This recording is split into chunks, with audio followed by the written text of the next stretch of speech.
Making headlines this hour, President Dr. Mohammad Muiz reaffirms his commitment to strengthening inclusive education and support services for children with autism and other disabilities following discussions with parents and advocates. President Dr. Mohammad Muiz says the introduction of cancer treatment services in the atolls represent a major step forward in strengthening the country's healthcare system. Vice President Hussein Mohammad Latif inaugurates the National Action Plan on Disability Inclusion.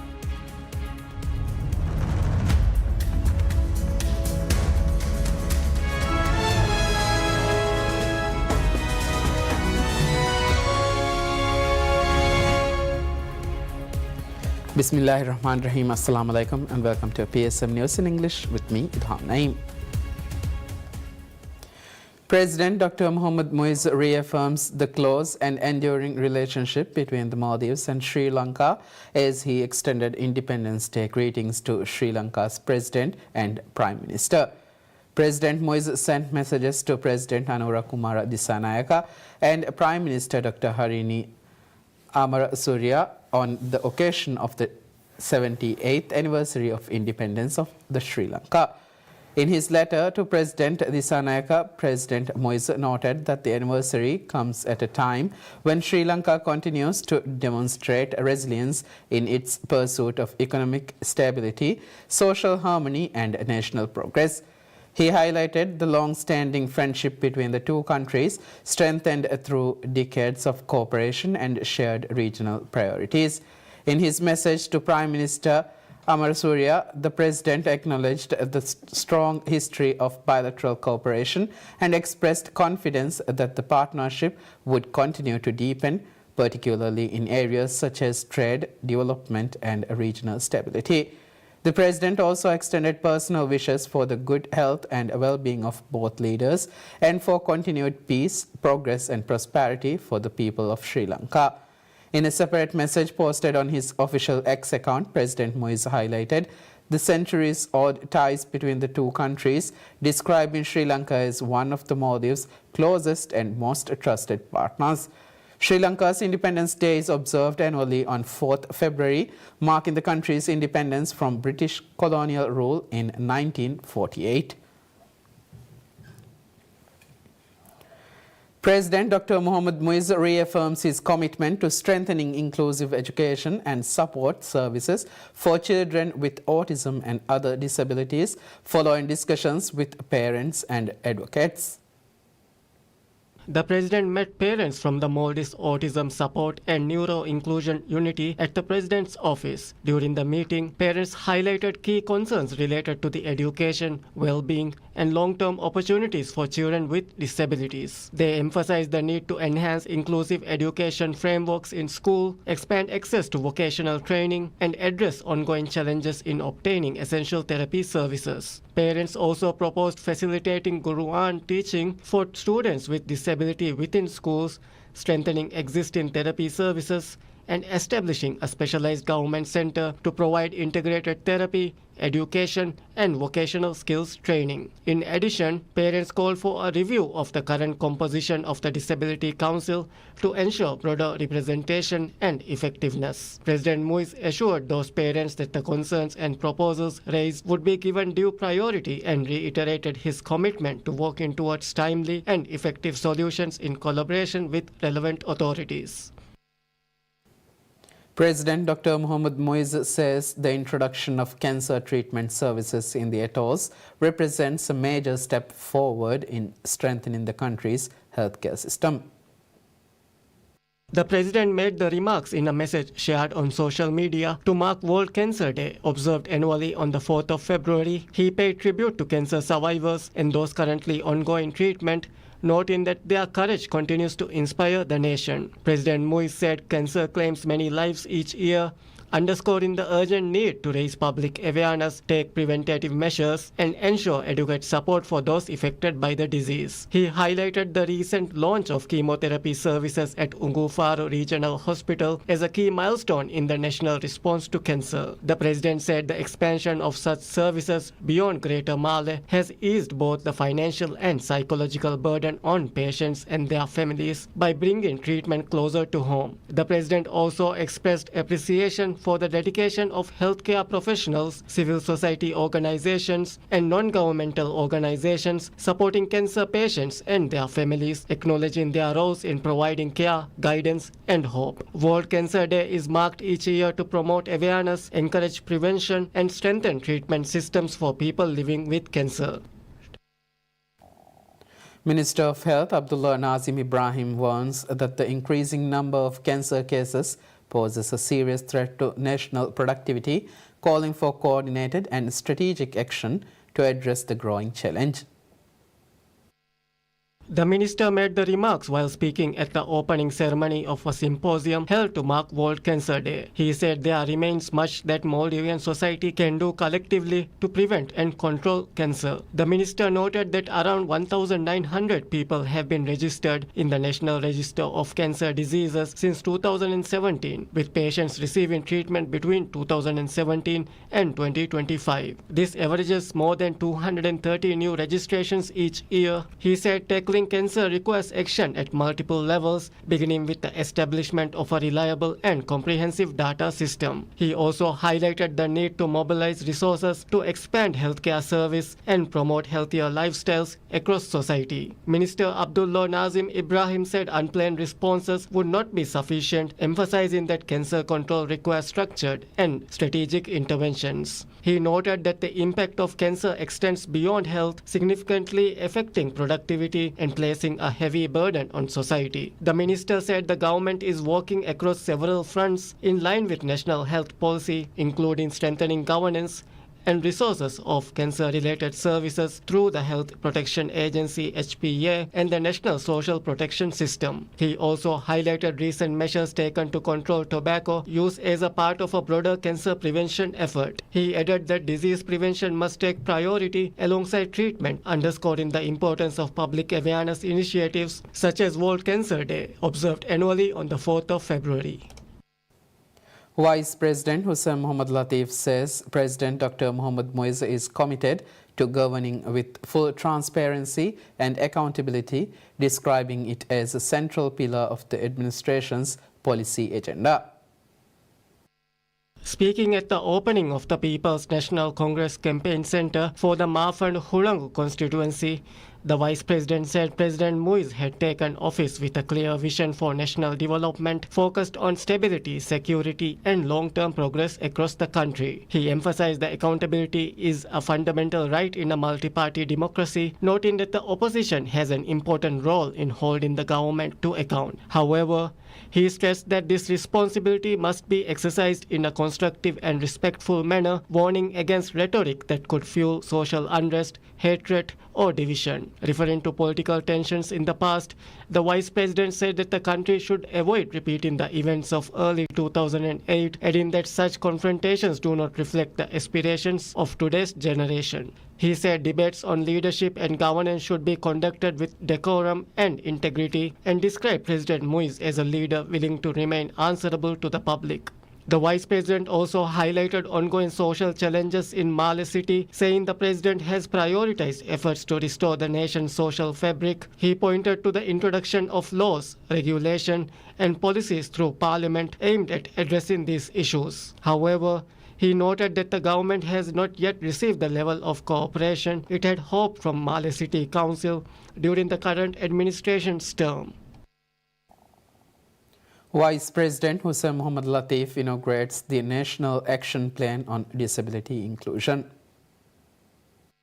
During the ceremony, the Vice President delivered remarks shedding light on the Islamic teachings regarding the treatment of persons with disabilities, noting that cultivating these values within our society in accordance with the Sunnah is a matter to which President Dr. Mohammad Moise attaches great importance. He further stated that empowering persons with disabilities alongside safeguarding their rights have been closely overseen by the President from the outset. In line with this objective, employment opportunities have been secured for 356 people with disabilities, alongside the implementation of additional programs aimed at equipping them with vital professional skills for the workplace. The Vice President highlighted that the National Action Plan on Disability Inclusion represents one of the government's most significant initiatives, marking a strong historic step forward in ensuring the rights of persons with disabilities. He conveyed the President's gratitude alongside his own to all stakeholders who contributed to developing and implementing the action plan. The Vice President also thanked the United Nations Development Programme, or UNDP,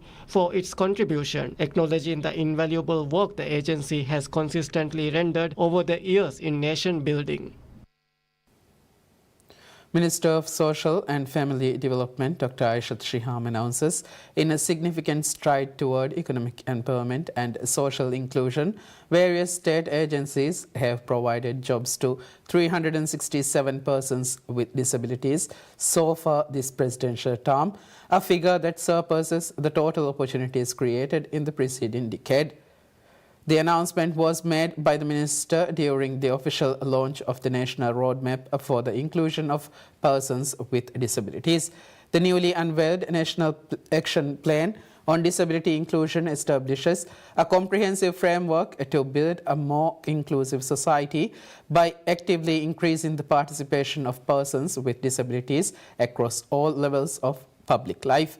The Ministry of Social and Family Development emphasized that the roadmap serves as a strong foundation for this transformative effort. Addressing the ceremony, Minister Aishat Shiham underscored that disability inclusion is now firmly recognized as a critical issue intertwined with human rights and national development. The minister outlined a life cycle approach to support, noting concerted effort to identify disability early from conception and to provide necessary assistance, guiding individuals from early childhood to school, higher education and the workplace. These efforts, she said, are a shining example of the government's policy to protect the rights of persons with disabilities. To prepare individuals for these opportunities, the ministry has partnered with field experts to teach essential workforce skills. Initiatives like the Empowerment Hub are already operational, conducting targeted programs to equip persons with disabilities with the skills needed to access and thrive in the job market. 15 Maldivians from relevant government ministries and agencies completes advanced training in cybersecurity and resilience under a fellowship program conducted in Australia.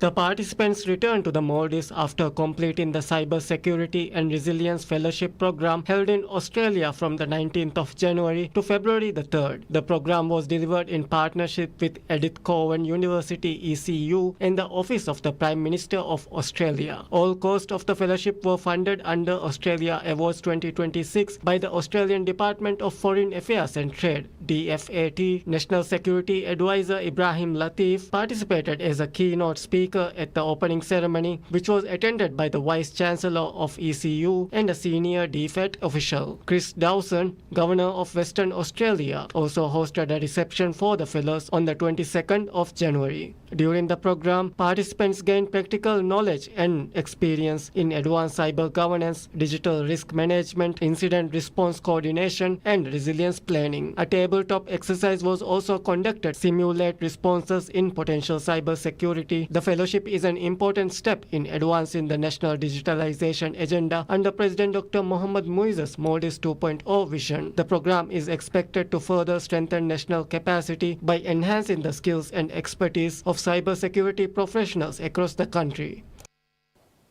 Road Development Corporation RDC Managing Director Ibrahim Nazim announces a new road construction concept that does not rely on tar or gravel, describing it as a more environmentally responsive approach suited to community needs.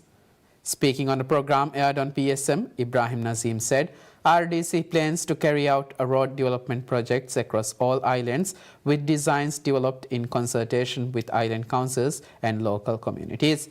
He said the need for road development is most evident during the rainy season, noting that several islands have emphasized the importance of improved drainage over paved roads, particularly in areas where sandy roads are preferred.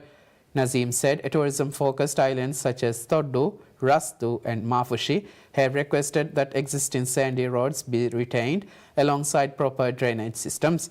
He added that the new road construction concept reflecting these requirements has been submitted to and approved by the ministry. The RDC Managing Director said the new approach prioritizes environmental sustainability, including road designs that preserve trees along roadways. He said while underground utility works sometimes require tree removal, RDC has committed to planting at least one tree for every tree removed during road construction. The Maldives Industrial Fisheries Company Limited, MIFCO, a fleet of 236 registered fishing boats contributed to the catch, harvested a combined total of 2,454.34 metric tons of tuna. A fleet of 236 registered fishing boats contributed to the catch, harvesting a combined total of 2,454.34 metric tons of tuna. The payout, one of the largest in recent months, reflects both increased operational efficiency and the government's commitment to supporting the livelihood of local fishermen. The catch was primarily composed of skipjack tuna, yellowfin tuna over 10 kg and premium grade yellowfin tuna exceeding 15 kg, with skipjack accounting for the bulk of both volume and revenue. According to detailed statistics released by MIFCO, skipjack tuna dominated the catch with 199 boats, bringing in 2,301.73 tons, generating $2.4 million in payments. Meanwhile, 168 boats targeted yellowfin tuna over 10 kgs, landing 80.45 tons and earning $103,761, while 148 boats caught 72.16 tons of larger yellowfin tuna over 15 kg, receiving $116,732 in compensation. The government has eliminated previous delays in payment processing, now guaranteeing disbursements within 48 hours of offloading, ensuring timely financial support for the fishing community. This reform,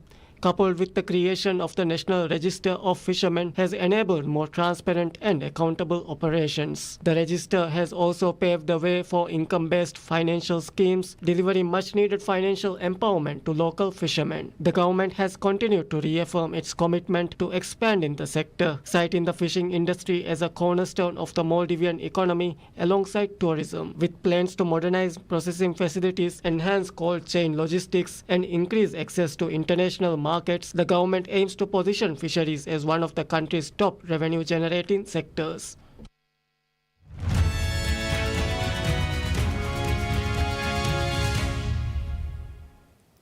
Walt Disney names theme parks head Josh D'Amaro as CEO, ending years of succession, uncertainty, and placing a long-time insider at the helm as artificial intelligence and a wave of consolidation upon the media industry. D'Amaro, 54, will take the reins from Bob Iger, 74, at the company's annual shareholders meeting on March 8. Iger is credited with reshaping the modern Disney through deals with Pixar, Marvel, Lucasfilm, and 21st Century Fox. Disney also named entertainment co-chief Dana Walden, a creative executive in the mold of Iger, with a string of commercial and critical hits and strong talent ties, as chief content officer and president. Succession has long been the storied entertainment giant's weakness. It delayed Iger's retirement several times and brought him back in 2022 to replace his hand-picked successor, Bob Chapek, after the pandemic hobbled its business. To avoid another misstep, Disney in 2024 named Morgan Stanley veteran James Gorman as its chairman to oversee the CEO search. Gorman, who led a smooth transition at the Wall Street Bank, joined after the House of Mickey Mouse extended Iger's tenure for a fifth time through 2026. Disney shares were up 1.2% in pre-market trading, with D'Amaro and Disney turning to a nearly three-decade company veteran who runs its biggest profit engine, the experience unit that includes theme parks and cruises, and whose sales have have grown every year after the pandemic receded in 2021. Last fiscal year, the division turned a record operating profit of nearly $10 billion US, making up nearly 60% of the company's earning. Diamoro is leading the company's push into Middle East with a theme park in the United Arab Emirates capital Abu Dhabi that would mark its first major new park in nearly a decade. But a decline in international visitors in the US is weighing on the park's business, with Disney shares falling more than 7% after the company flagged the headwind, even as its overall sales profit exceeded expectations. While Diamoro is a familiar face for visitors to Walt Disney World in Florida, analysts have said he is little known in Hollywood. That could pose a challenge as he confronts an entertainment industry that generative AI tools threaten to reshape by automating writing, editing, and visual effects. The timing is particularly high stakes as the announcement comes just months before the industry's major guild contracts, including those for writers and actors, expire in May and June, setting the stage for a new round of labor negotiations. A breakdown in talks partially over the use of AI had led to dual strikes in 2023 by the unions that hobbled much of Hollywood production and cost around $6 billion in lost output. Disney is especially under scrutiny after it agreed last year to let OpenAI use characters from its Star Wars, Pixar, and Marvel franchises in the startup Soros AI video generator. It has also agreed to invest $1 billion in the startup.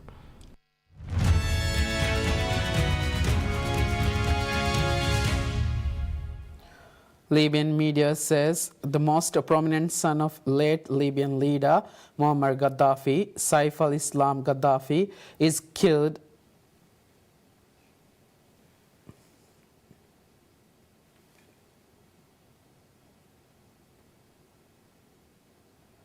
Details surrounding the circumstances of his death were not immediately clear. While Saif al-Islam is well known in the North African country, especially for his role in reshaping policy before 2011, his public profile has receded in recent years. In 2015, a Libyan court passed a death sentence in absentia on Saif al-Islam for suppressing peaceful protest during the country's 2011 revolution that ended his father's rule. He has also been provisionally charged by the International Criminal Court for alleged crimes against humanity, a case his lawyer failed to dismiss. In 2021, Saif al-Islam registered as a presidential candidate for a December vote that eventually collapsed amid a political deadlock.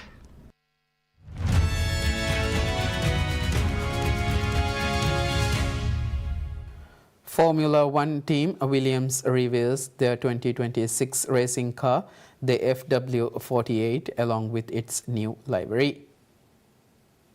Williams have fallen from grace in the world's top motorsport, with their last driver championship win coming in 1997, during a decade where they had 4 drivers' titles. However, team principal James Walls said he hopes the team can return back to its glory days with a complete reset that the sport is seeing, as a new era is set to begin in the upcoming season with one of the most sweeping technical overhauls in decades. Williams, driven this season by Carlos Sainz Jr. and Alex Albon, were the only team to miss the Barcelona shakedown last month due to delays in the car's development, but Walls is confident it was the right decision and is targeting a 5th-placed position on the grid. The season begins with the Australian Grand Prix in Melbourne on the 8th of March.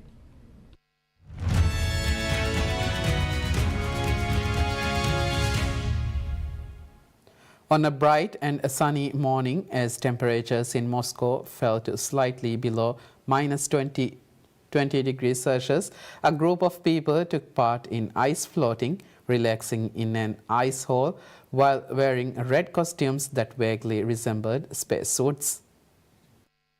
Ice floating involves spending 20 to 30 minutes in icy water in a thermal suit that preserves body heat. The gear allows even an untrained person to stay in freezing water, unlike ice swimming, another winter activity popular in Russia. As you lower yourself into the icy water, you feel a touch of chill, but overall, it doesn't feel freezing, participants told Reuters. Some said the suit made them feel like in a sauna.